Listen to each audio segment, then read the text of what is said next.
الجحيم هي المأوى وأما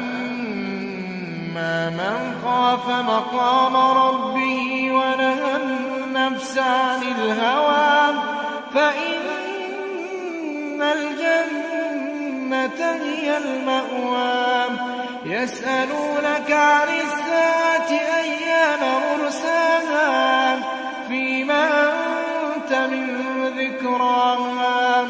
إلى ربك منتهاها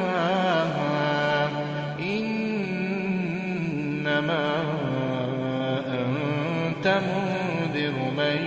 يخشاها كأنهم يوم يرونها لم يلبثوا إلا عشية أو ضحاها.